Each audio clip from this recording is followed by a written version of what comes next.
Au nom du Père et du Fils et du Saint-Esprit. Amen. Que la grâce et la paix de notre Seigneur Jésus-Christ soient avec vous. Chers frères et sœurs dans le Christ, bienvenue à notre méditation sur les textes bibliques de la liturgie du jeudi de la 3e semaine de Carême.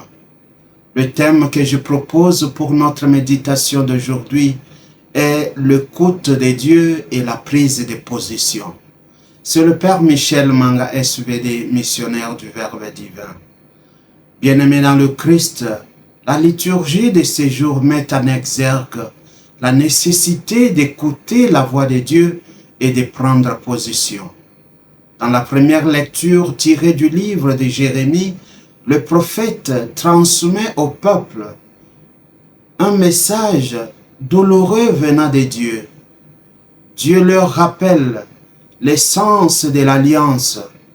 Écoutez ma voix, alors je serai votre Dieu et vous serez mon peuple. Il convient de souligner que ce passage appartient à la critique que Jérémie adresse au peuple d'Israël durant une période de déclin spirituel en Juda.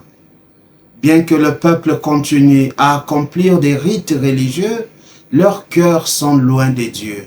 Dieu explique que depuis les jours où il a fait sortir Israël d'Égypte, il a envoyé des prophètes encore et encore. Pourtant, le peuple a refusé d'écouter. Le texte met en lumière un schéma biblique récurrent. Dieu parle, Dieu envoie des prophètes, mais le peuple résiste et endurcit son cœur.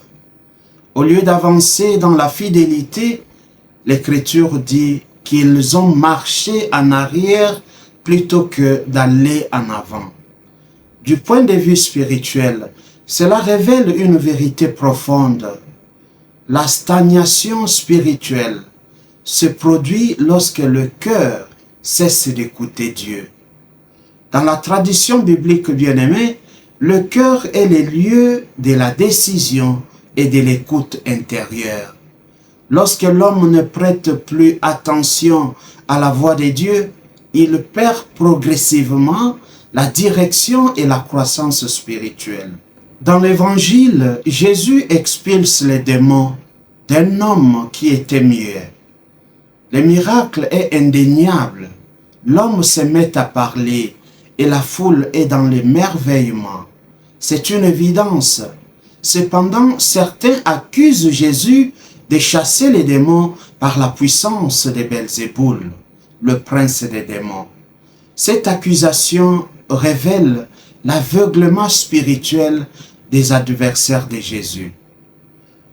D'un point de vue exégétique, Jésus répond par un argument logique. Tout royaume divisé contre lui-même court à sa ruine. Si Satan chassait Satan, son royaume s'effondrerait. Par conséquent, la puissance de Jésus vient clairement de Dieu. Après, Jésus fait alors une déclaration décisive. Si c'est par le doigt de Dieu que je chasse les démons, alors le royaume de Dieu est venu jusqu'à vous. L'expression « doigt de Dieu » rappelle la puissance divine dans le livre de l'Exode, lorsque les magiciens d'Égypte reconnaissent l'action de Dieu dans les plaies. Exode 8, verset 19. Maintenant, l'évangéliste Luc utilise cette même expression pour montrer que la même puissance divine est maintenant présente en Jésus. Et Jésus conclut par une déclaration très forte. Celui qui n'est pas avec moi est contre moi, et celui qui ne rassemble pas avec moi disperse. Ce verset révèle que la vie spirituelle n'est pas neutre. Chaque personne doit finalement opérer un choix. Se tenir avec le Christ ou lui résister. Comme dans l'Évangile, les gens voient le miracle, mais refusent de reconnaître l'action de Dieu. Leur problème n'est pas un manque de preuves, mais un cœur endurci, tout comme le peuple au temps de Jérémie. Chers frères et sœurs dans le Christ, sommes-nous différents de ces gens? Parfois, Dieu agit discrètement dans nos vies, mais nous ne le voyons pas parce que nous attendons quelque chose de différent.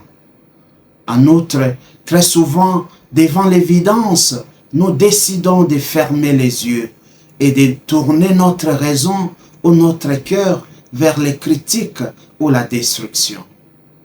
Bien-aimés dans le Christ, les paroles de Jésus nous rappellent que la vie des disciples exige un engagement sincère.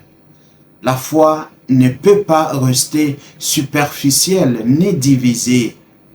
Le carême est un temps où Dieu nous appelle à passer de la résistance à l'obéissance, de l'aveuglement à la foi et de la division à l'unité avec lui. Que le Seigneur Dieu nous donne des cœurs capables d'entendre sa voix et le courage de la suivre. Prions le Seigneur.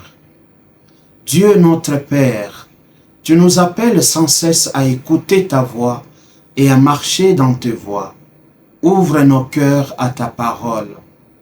Comme tu l'as rappelé par ton prophète Jérémie, apprends-nous à ne pas endurcir nos cœurs, mais à écouter ta voix avec humilité et confiance. Délivre-nous de toute résistance intérieure et donne-nous la grâce de vivre selon ton alliance. Seigneur Jésus-Christ, toi qui es venu pour libérer les hommes du pouvoir du mal, viens chasser de nos vies tout ce qui nous éloigne de Dieu, nos peurs, nos doutes, nos divisions et nos péchés. Que la puissance du royaume de Dieu se manifeste dans nos vies, afin que nous marchions toujours dans la lumière et dans la vérité. Toi qui vis et règnes avec le Père, dans l'unité du Saint-Esprit, maintenant et pour les siècles des siècles. Amen. Que devant la lumière du Verbe et l'Esprit de grâce, se dissipent les ténèbres du péché et la nuit de l'incroyance, et que l'amour de Jésus vive dans le cœur de tous les hommes. Amen. Que Dieu Tout-Puissant vous protège et vous bénisse, au nom du Père et du Fils et du Saint-Esprit. Amen. C'était le Père Michel Manga SVD, missionnaire du Verbe divin. Bonne journée à tous.